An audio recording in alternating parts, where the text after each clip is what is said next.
비로소 나타내시니. 아멘. 오늘은 예수 그리스도의 길 네 번째 시간입니다. 예루살렘으로 가는 길이죠. 요단강으로 가는 길, 요단강은 새롭게 변화되는 그런 의미가 있죠.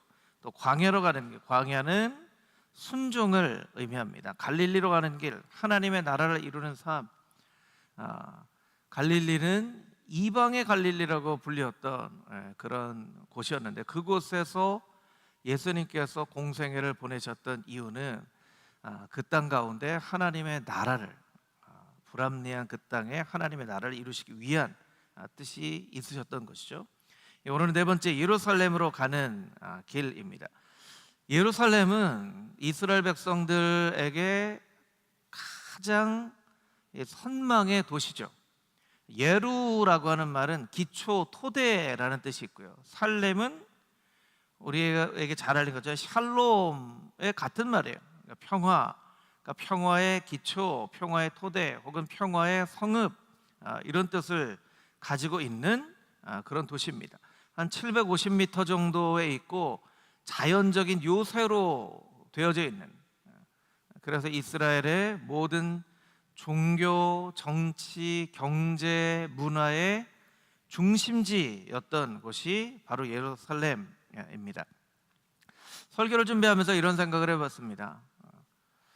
만약에 하나님께 우리가 물어볼 수 있다면, 하나님은 예루살렘 하면 어떤 마음이 드세요? 라고 우리가 하나님 앞에 물어볼 수 있다면, 하나님의 음성으로 대답을 우리가 딱 듣지는 못하지만 하나님은 어떻게 대답하실까? 우리가 상상을 해보는 거죠.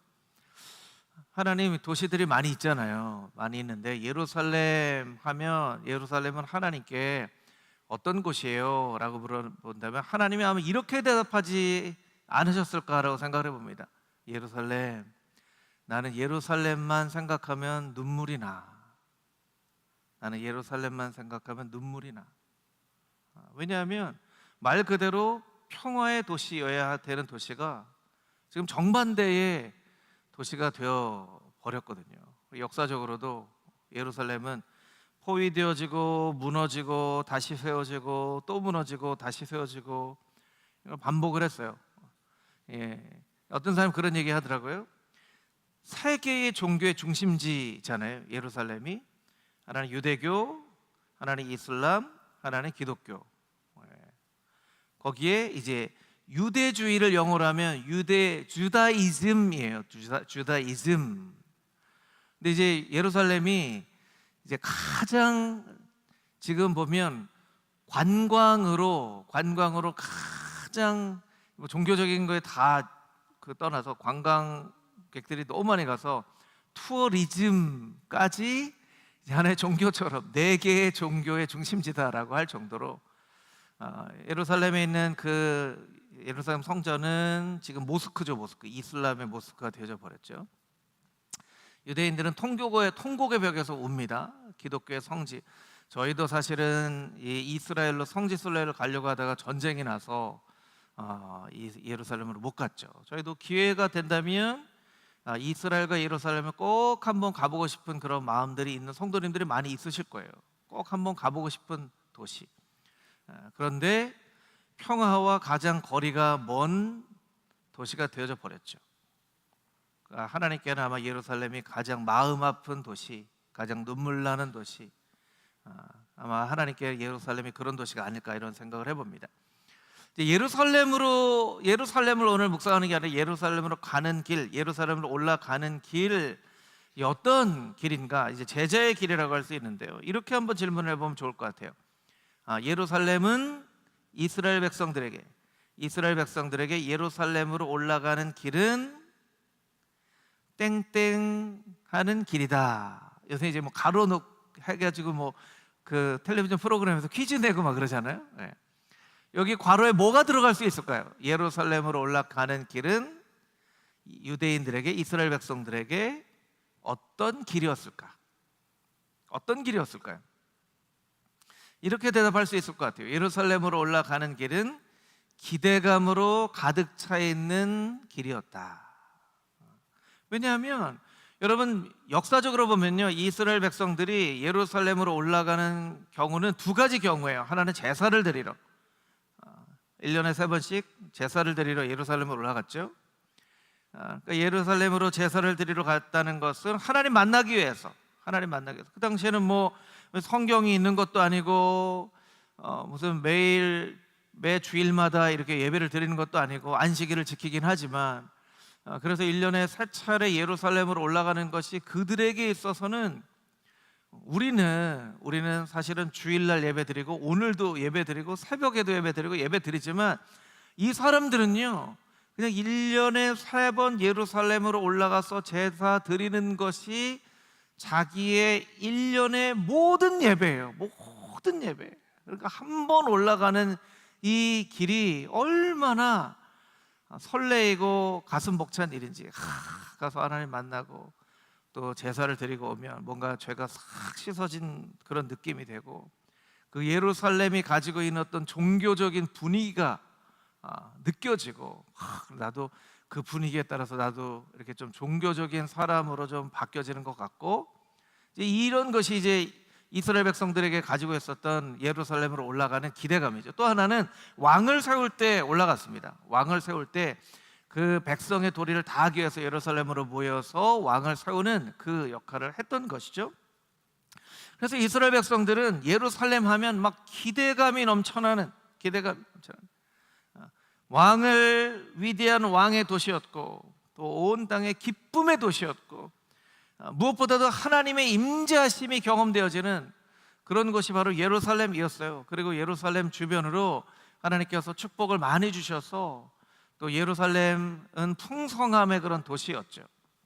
시편 84편을 보며 예루살렘으로 향하는 이스라엘 백성들의 마음이 어떤 마음이었는지가 시편 84편에 아주 잘 나와 있습니다. 시편 84편을 한번 읽어볼까요? 1절부터 4절까지 있는 말씀 우리 한 목소리 읽겠습니다. 만군의 여호와여, 주의 장막이 어찌 그리 사랑스러운지요. 내 영혼이 여호와의 공정을 사모하여 쇠약하며 내 마음과 육체가 살아계시는 하나님께 부르짖나이다. 나의 왕, 나의 하나님, 만군의 여호와여, 주의 제단에서 참새도 제 집을 얻고 제비도 새끼들 보금자리를 얻었나이다. 주의 집에 사는 자들은 복이 있나니 그들이 항상 주를 찬송하리이다. 아멘. 1절에 보면요, 주님의 장막이 어찌 그리 사랑스러운지요. 그냥 예루살렘만 생각하면, 예루살렘의 성전만 생각하면 막 사랑스러운 마음이 드는 거예요. 예루살렘 막 사랑스러운 마음이. 여러분, 사랑스러운 마음이 드는 마음 어떤 마음인지 여러분 아시죠? 여러분들에게는 누가 그렇게 사랑스러운 마음이 들게 하는 사람입니까? 혹은 무엇이 그렇게 사랑스러운 마음이 들게 하는 거예요? 저 같은 경우에는 막내 예담이라고 할 수 있겠죠.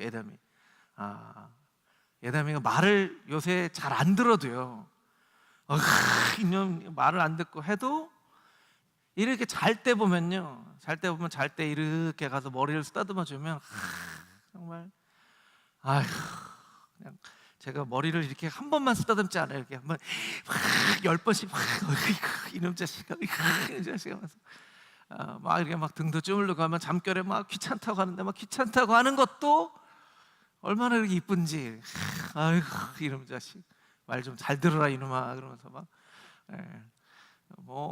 이 마음하고 비교할 수 없을 만큼의 마음이 이스라엘 백성들의 마음 가운데 있었어요. 그러니까 예루살렘만 생각을 하면 막 사랑스러운 마음이 들었어요. 시편 84편 2절에 보면요, 그 예루살렘을 사모하는 마음이 얼마나 깊었는지 쇠약하며, 사모해서 쇠약해졌어요. 사랑병에 나면 너무나 사랑해서 병이 나잖아요. 그럴 정도로 이스라엘 백성들은요, 예루살렘만 생각하면, 예루살렘이는 성전만 생각하면 그런 마음이 들었다는 거예요. 막 힘들고 고달픈 일이 있어도 머릿속에 딱 예루살렘만 생각하면 예루살렘 하는 그런 곳이었다는 거예요. 그래서 4절에 보면 그 주의 집에 사는 사람들은 얼마나 복받은 사람입니까? 그 사람들이 늘 주님을 찬송하겠지요. 사실은요, 우리가 이렇게 성전에 나와서 예배할 수 있는 게 얼마나 우리에게 큰 복인지 우리가 늘 와서 예배 드릴 수 있기 때문에 우리가 잘 몰라요. 잘 몰라요. 우리 집사님도 기도하셨지만 전쟁 지역에 있는 사람들 혹은 이슬람 지역에 있는 사람들, 자유롭게 예배를 드릴 수 없는 사람들이요, 이렇게 와서 예배를 드리면요 그냥 저절로 눈물이 날 거예요. 저도 이제 그 예전에 오늘의 교회 있을 때 해외를 이렇게 다니다가 오면요, 그냥 한국에 오면요 그냥 예배를 드려도 눈물이 그냥 툭툭 이렇게 너무 좋았어. 너무 좋았어. 근데 그 감격이요 1, 2주를 못 가더라고요. 참 사람의 마음이 진짜 간사해요. 정말 너무너무 은혜된다 하는데 1, 2주만 지나도 벌써 그 감격이 사라져요. 그러니까 우리의 마음이 참 이 감사를 알아야 되는데 감사를 모르고 지나가 버리는 경우들이 많아요. 이스라엘 백성들에게 예루살렘은 그런 곳이었다라는 거예요. 근데 서론에 말씀드린 것처럼 그런 예루살렘이 평화와는 제일 관계없는 그런 도시가 되어져 버렸죠. 지금도 전쟁을 하잖아요. 전쟁을 합니다. 지금 뭐 이란하고의 전쟁이 휴전이 되었기에 망정이지 지금도 계속 전쟁 중에 있고, 역사적으로 봐도 계속 핍박을 당하고 전쟁을 하고 계속 그런 곳이었어요. 그런데 예수님 당시에도 그랬던 것 같아요. 예수님이 예루살렘에 대해서 하신 말씀 가운데 가장 충격적인 말은요, 누가복음 13장 33절에서 35절까지에 나와 있는데요. 여러분 눈으로 한번 보세요. 제가 한번 읽어볼게요. 그러나 오늘과 내일과 모레는 내가 갈 길을 가야 하리니 선지자가 예루살렘 밖에서는 죽는 법이 없느니라. 34절, 예루살렘아 예루살렘아 선지자들을 죽이고 내게 파송된 자들을 돌로 치는 자여, 암탉이 제 새끼를 날개 아래 모음같이 내가 너희의 자녀를 모으려 한 일이 몇 번이냐. 그러나 너희가 원하지 아니하였다. 예루살렘이 안 원했다는 거예요. 예루살렘에 선지자들을 보내주셔도 그 예루살렘에 있는 종교 지도자들이 종교라는 이름으로, 자신의 신앙의 이름으로 그 선지자들을 너무나 많이 죽였어요. 자, 여러분, 이스라엘에 세우신 대제사장, 서기관, 또 뭐 바리새인들, 장로, 이 사람들 다 누구 편이에요? 하나님 편이죠. 하나님께 예배 드리는 사람이에요. 자, 그럼 선지자는 누구 편이에요? 선지자도 하나님 편이죠. 하나님께서 하나님의 말씀을 대언하기 위해서 보낸 사람이잖아요. 하나님이 하나님의 선지자를 보냈는데 하나님 편에 있는 종교 지도자들이 그 선지자를 죽이는 거예요. 얼마나 많이 예루살렘에서 죽였으며 예루살렘 밖에서는 선지자들이 죽는 법이 없다라고 할 정도로 예루살렘이 그렇게 타락한 도시가 되었다는 거예요. 여러분, 타락했다는 것은요 하나님으로부터 멀리 떠났다는 게 아니에요. 성경에서 말하는 타락은 두 종류의 타락이 있습니다. 하나는 탕자처럼 되는 타락이에요. 아버지의 재산 미리 주십시오. 아버지가 버젓이 살아계신데 아버지 어차피 돌아가시면 저한테 줄 거 아닙니까?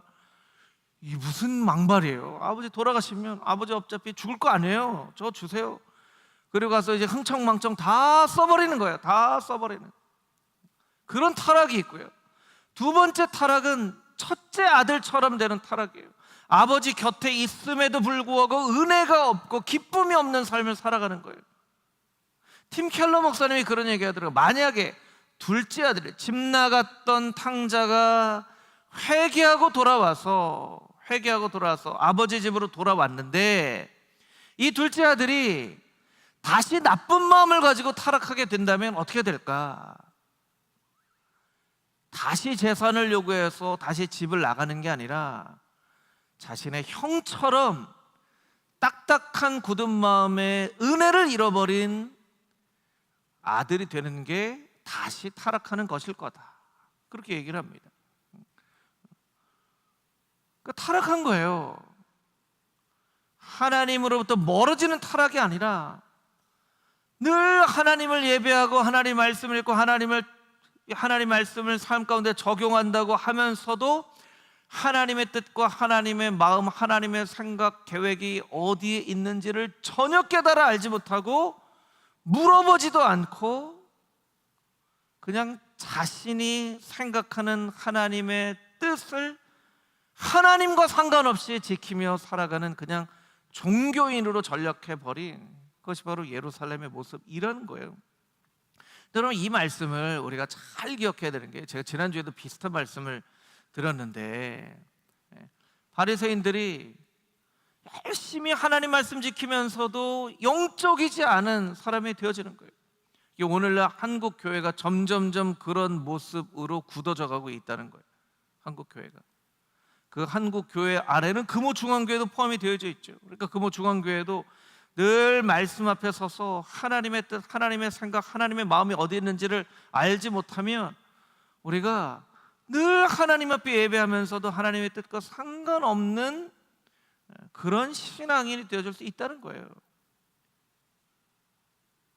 그 증거가 예루살렘입니다. 예루살렘이 그렇게 됐기 때문에 우리도 그렇게 되어질 가능성이 있다라는 것이죠. 하나님께서는 예루살렘이 어떻게 되기를 원하셨을까? 하나님은 예루살렘이라는 도시의 이름 그대로 평화의 도시가 되기 원하셨을 거예요. 자, 여러분 한번 생각해 볼까요? 하나님의 평화가 있다는 것은 무엇입니까? 하나님의 평화. 하나님께서는 예루살렘이 하나님의 평화의 도시가 되기를 원하셨는데, 하나님의 평화가 임하기 위해서는 반드시 하나님의 다스리심이 있어야 돼요. 다스리심이 있어야 돼요. 하나님의 다스리심이 없이는 절대로 하나님의 평화가 임하지 못합니다. 그럼 하나님의 다스림이 있다는 건 무엇이냐면, 하나님의 뜻과 생각대로 되어질 때 하나님의 다스리심이 있는 거예요. 자, 이렇게 생각해 보면 좋을 것 같아요. 여러분, 우리나라에 법이 있죠. 우리나라에 법이 있어요. 우리나라의 법이 그 법대로 잘 지켜져야 우리나라가 평화가 있는 거예요. 우리나라가 법이 있는데 국민들이 법을 안 지키고 자꾸 법 따로 삶 따로 살아가는 거예요. 그럼 법이 아무리 있어도 나라가 평화롭지 못하겠죠. 평화롭지 못하겠죠. 마찬가지, 하나님의 평화는 하나님의 다스림이 있어야 되고, 하나님의 다스림은 하나님의 뜻과 하나님의 계획, 하나님의 생각이 성취되어지는 거예요. 그러니까 중요한 건 무엇입니까? 하나님의 뜻, 하나님의 계획이 무엇인가를 아는 거예요. 우리가 말씀을 통하여, 예배를 통하여 늘 확인해야 되는 것은 무엇이냐면, 이것이 하나님의 뜻입니까? 이것이 하나님의 생각입니까? 이것이 하나님의 계획입니까? 라고 우리가 평생 물어봐야 돼요. 하나님께 평생 물어봐야 돼요. 그렇지 않으면요, 어느 순간에 내 뜻이 하나님의 뜻이 되어져 버려요. 여러분이 내 뜻과 하나님의 뜻을 명확하게 구분하실 수 있으시겠어요? 한번 여러분 스스로에게 한번 물어보면 좋을 것 같아요. 여러분은 한번 여러분 스스로에게 물어보는 거예요. 나는 내 뜻과 하나님의 뜻을 명확하게 구분할 수 있는가? 여러분 어떠세요? 구분하실 수 있으시겠어요? 구분하실 수 있으시겠어요?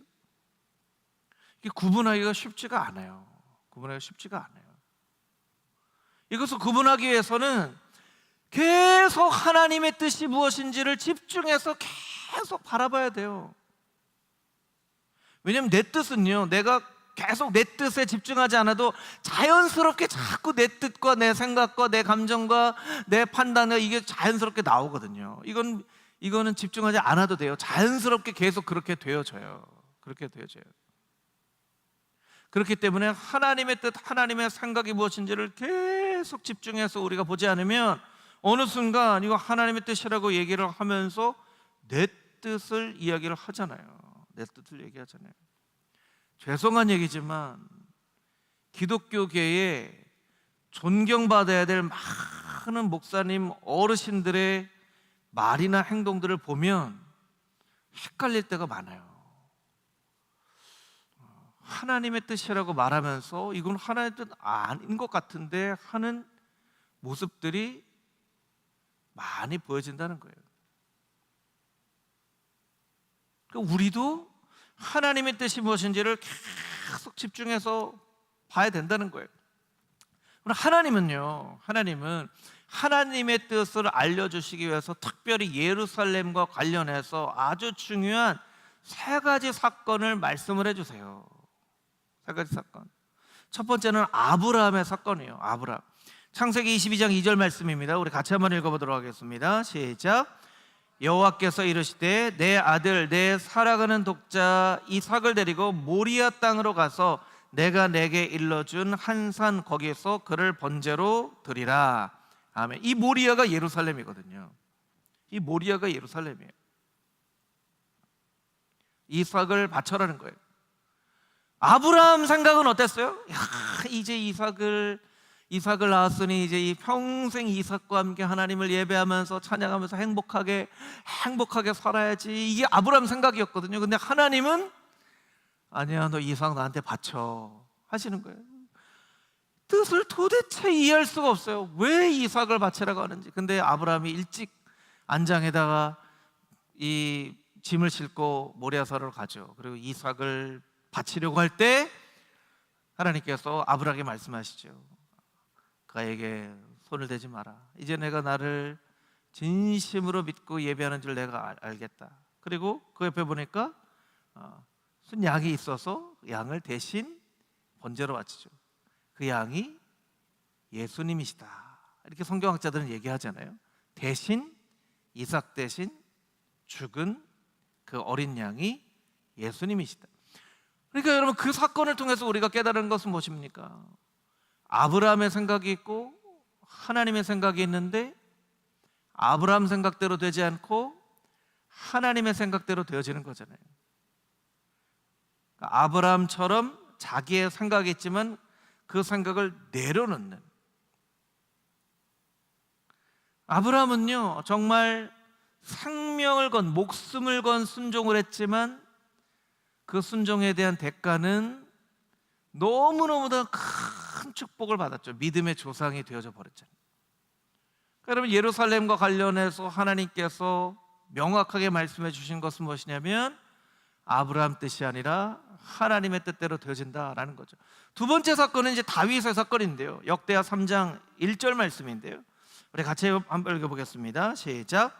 솔로몬이 예루살렘 모리아 산에 여호와의 전 건축하기를 시작하니 그곳은 전에 여호와께서 그의 아버지 다윗에게 나타나신 곳이요 여부스 사람 오르날의 타작 마당에 다윗이 정한 곳이라. 아멘. 이 모리아가 예루살렘이라고 역대하에 이야기를 하고 있죠. 여러분, 솔로몬이 여호와의 전 건축하기를 시작했어요. 왜 솔로몬이 여호와의 전 건축하기를 시작했죠? 다윗에게는 여호와의 전 건축하는 것을 허락하지 않으셨기 때문에. 다윗이요, 사울과 다른 것은 무엇이냐면요, 다윗은 하나님이 안 돼 그러면 떼쓰지 않고요, 예, 하나님의 뜻이 있으시겠죠 하고 자기가 떼써서 아닙니다, 그래도 제가 꼭 성전을 짓고 싶습니다, 하나님 제 마음 아시죠, 제가 꼭 성전을 지어서 이렇게 하지 않고요, 예, 저한테 성전 짓는 거를 허락하지 않으시면 제가 성전 짓는 준비는 다 해놓겠습니다 하고 성전 짓는 준비를 다 해놔요.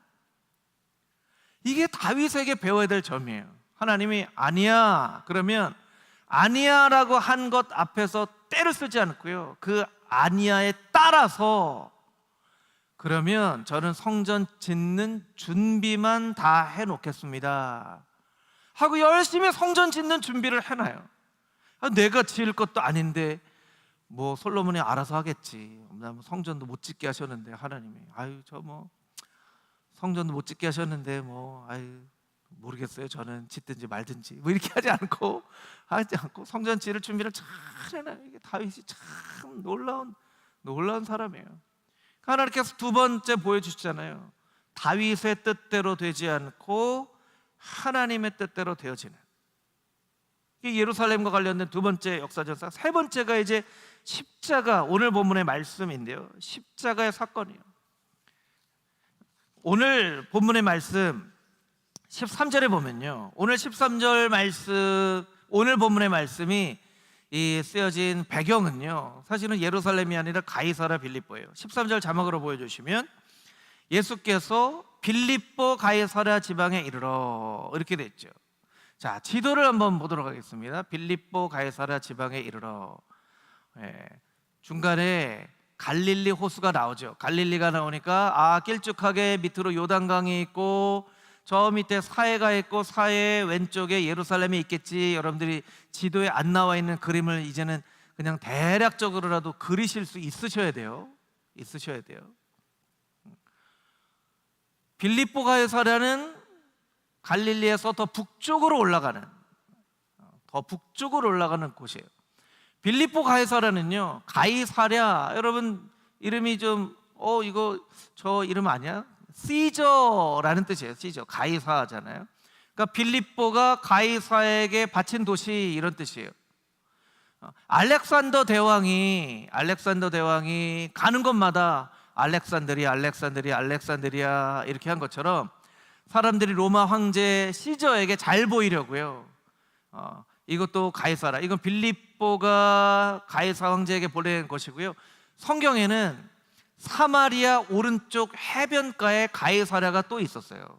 이거 이제 사도 바울이 재판받았던 곳이 이제 가이사랴죠. 성경에 나와 있는 가이사랴는 크게 두 가지예요. 사마리아 오른쪽 해변가에는 가이사랴가 있고 가이사랴 빌립보는 저 위에 있는 지도에 나와 있는 가이사랴 빌립보예요. 그냥 여러분들이 참고로 아시면 좋을 것 같고요. 이 가이사랴 빌립보에서 예수님께서 물어보십니다. 사람들 나 누구라고 하느냐? 어떤 사람은 엘리야라고 하기도 하고 어떤 사람은 예레미야라고 하기도 하고 어떤 사람은 선지자라고 합니다. 그때 베드로에게 그 제자들에게 물어보시죠. 너희는 나를 누구라 하느냐? 베드로가 대답합니다. 사실은요, 여러분들 학교 다니실 때 그런 기억 나실지 모르겠지만 선생님이 물어보면 대답하는 게 쉬워요, 어려워요? 어렵죠. 저는 그걸 잘 알겠어요. 왜냐하면 제가 물어봐도 여러분들이 대답하는 거 되게 어려워하시더라고요. 저도 질문 받으면 뭐지? 대답을 들으면 이거 너무 저거였구나 하는데 질문을 받는 순간에는 뭐지? 게다가 오늘 며칠이야? 오늘 며칠이야? 이러면 이제 그 날짜에 해당되는 번호에 있는 사람 막 긴장하기 시작하죠. 예수님이 갑자기 니네들은 나를 누구라고 생각하느냐 했는데 베드로가 참 놀라운 사람이에요. 베드로는 굉장히 영적이었다가 굉장히 인간적이었다가 굉장히 담대한 사람이었다가 굉장히 겁쟁이가 됐다가 막 왔다 갔다 하는 사람이에요. 주는 그리스도시요 살아계신 하나님의 아들이시니이다. 이런 고백을 합니다. 역사적으로 예수님에 대한 고백 중에 가장 멋진 고백이죠. 그래서 예수님께서 축복하시고 21절 마지막으로 보여주시면, 마지막으로 보여주는데 21절에 보면 이때부터, 어느 때부터입니까? 베드로가 예수님을 고백한 이때로부터 예수 그리스도께서 자기가 예루살렘에 올라가 장로들과 대제사장들과 서기관들에게 많은 고난을 받고 죽임을 당하고 3일 만에 살아나야 할 것을 제자들에게 비로소 나타내셨다는 거예요. 이제는 내가 예루살렘에 올라가 순환당할 것을 제자들에게 알려줘도 되겠구나 하는 때가 바로 이때였어요. 아브라함과 다윗의 사건으로 비교해 보면 이제는 이 제자들이 나의 뜻을, 나의 생각을, 나의 계획을 그래도 조금 이해할 수 있을 것 같다라고 판단이 드셨을 때가 이 마태복음 16장 가이사랴 빌립보 지방에 있을 때예요. 그런데 결과적으로는 제자들도 예수님의 뜻보다는 자기의 생각에 예수님이 어떤 이스라엘의 지도자가 되기를 원하셨는지에 대한 생각을 내려놓지 못했죠. 가장 대표적인 사람이 누굽니까? 예수님을 판 가룟 유다죠. 가룟 유다. 가룟 유다가 예수님을 판 건요, 자기의 뜻처럼 예수님이 메시아로서 역할을 하지 않으실 것 같기 때문에 예수님을 판 거예요. 예수님이 싫어서가 아니라, 예수님 미워서가 아니라, 자기 생각으로는 이런 메시아가 돼야 되는데, 이런 지도자가 돼야 되는데, 예수님은 자꾸 십자가에 못 박혀 돌아가신다고 얘기를 하시니까 이거 아닌가 보다 하고 팔아 넘긴 거죠. 여러분, 여전히 하나님께서는 계속 너의 뜻이 아니라 나의 뜻대로, 너의 생각대로가 아니라 나의 생각대로 이루어진다는 것을 역사를 통해서 계속 말씀을 해주시는데, 아직도 그것을 사람들이 정확하게 깨달아 알지 못한 곳이 바로 예루살렘이고, 아직도 여전히 자신의 뜻을 이루고자 큰 기대감을 가지고 예루살렘으로 가는 사람들이 아직도 있다는 거예요. 아직도 있다는 거예요. 자, 그러면 설교를 마무리하도록 하겠습니다. 여러분, 우리가 오늘 본문의 말씀을 통해서 우리의 삶 가운데 깨달아 알 수 있는 한 가지 메시지는 무엇입니까? 내 뜻을 내려놓고 하나님의 뜻, 하나님의 생각, 하나님의 계획하심이 무엇인지를 계속 알려고 하지 않으면 우리도 또한 야심을 가지고 기대감을 가지고 예루살렘으로 올라가는 그 사람들과 똑같은 사람들이 되어지는 거예요. 똑같은 사람이 되어지는 거예요. 그러니까 설교를 들으면서 우리가 한 가지 기도로 우리가 설교를 요약한다면, 하나님, 내 뜻을 내려놓고 하나님의 뜻을 붙잡는 인생 되게 하여 주시옵소서 하고 우리가 기도해야 된다는 거예요. 저를 따라서 한번 해볼까요? 하나님, 내 뜻을 내려놓고 하나님의 뜻을 붙잡게 하여 주시옵소서. 다시 한번 해볼까요? 하나님, 내 생각을 내려놓고 하나님의 생각을 붙잡게 하여 주시옵소서. 할렐루야. 여러분, 우리가 그렇게 기도해야 됩니다. 교회 안에 오늘날에도 일어나는 크고 작은 많은 문제들의 원인은요, 하나님의 뜻을 알지 못하기 때문에 그래요. 하나님의 뜻과 하나님의 생각을 알지 못하기 때문에. 여러분, 하나님의 생각과 하나님의 뜻을 분명하게 깨달아 안다고 한다면요, 교회 안에 크고 작은 다툼이나 분쟁이나 분열이 일어날 수가 없어요. 내 뜻이 앞서니까, 내 뜻을 마치 하나님의 뜻인 양 이야기를 하니까 교회 안에 여러 가지 의견들이 나뉘어지는 거예요.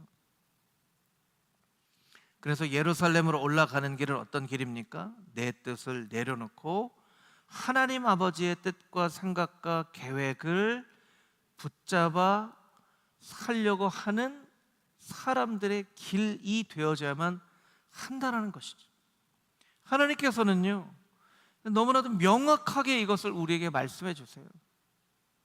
이사야 45장 19절 말씀, 우리 마지막으로 한번 보면요, 이사야 45장 19절 말씀을 보니까 이런 말씀이 있더라고요. 제가 또 발견한 말씀인데요, 나는 감추어진 곳과 캄캄한 땅에서 말하지 아니하였으며 야곱 자손에게 너희가 나를 혼돈 중에서 찾으라고 이르지 아니하였노라. 나 여호와는 의를 말하고 정직한 것을 알리느니라. 나는 캄캄한 곳과 감춰진 땅에서 말하거나 이렇게 막 혼란스럽게 만들어 놓고 찾아봐 하지 않아. 나는 명확하게 이렇게 자세히 보기만 해도 깨달아 알 수 있는 곳에 길을 내어주고, 이렇게 손을 더듬더듬만 해도 찾을 수 있을 만한 곳에서 너희를 기다리고 있는 하나님이야. 왜 그렇게 혼란스럽다고 얘기하고 어렵다고 얘기를 하느냐? 하나님은 분명하게 말씀해 주신다는 거예요.